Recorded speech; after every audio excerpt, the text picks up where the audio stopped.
Take a second. Don't put your phone down. This is still YouTube, but mentally just pause, breathe, let your shoulders drop. Okay.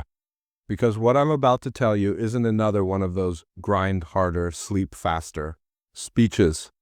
I'm not here to convince you to wake up at a time that even the birds think is unreasonable. This isn't about productivity hacks or discipline diaries.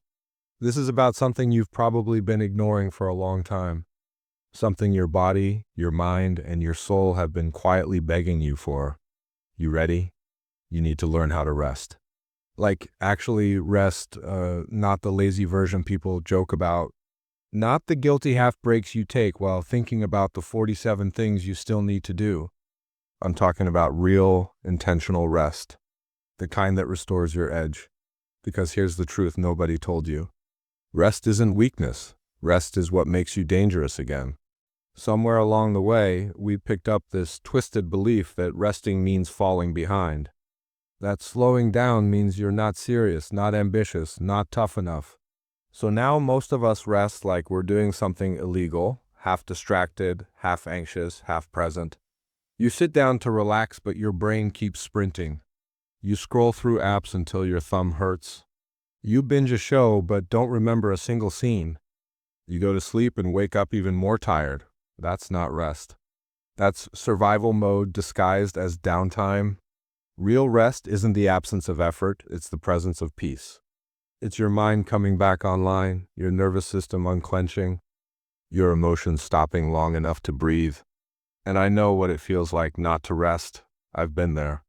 Pushing myself past empty, telling myself just one more thing. Even though that one thing was number 200 on the list. Nights where I closed my eyes hoping for relief but woke up more exhausted than before. Days where I felt like my mind was buffering. And eventually I learned something important. When you don't rest, the world doesn't reward you. It punishes you. Your creativity drops, your patience evaporates, your joy disappears. Your body starts whispering, slow down, then it starts yelling. Let me tell you a story that changed how I see rest forever. There was a young guy who challenged an older woodcutter to a competition. From sunrise to sunset, who could split more wood? The young guy swung nonstop, no breaks, no water, no pause. He kept glancing at the older man, who seemed to sit down every hour. Sometimes he drank tea, sometimes he closed his eyes, sometimes he just breathed. At the end of the day, when they weighed the piles, the older man won easily. Frustrated, the young man asked, "How? I never stopped. You rested all day." The older man smiled and said, "Every time I sat down, I sharpened my axe." That's what real rest does. It sharpens you. But most of us aren't sharpening anything. We're distracting ourselves. We're numbing the discomfort.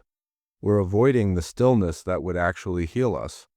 You ever notice that when you're exhausted, everything feels like a crisis? Someone sends a text and suddenly your whole day is ruined. A small task feels like climbing Everest. Someone asks you a simple question and you snap. That's not your personality. That's your fatigue talking. So let me ask you something real. When was the last time you felt fully awake? Not just conscious, but alive? Clear? Grounded? Present in your own life? Most people can't remember, not because they're broken, but because they're exhausted.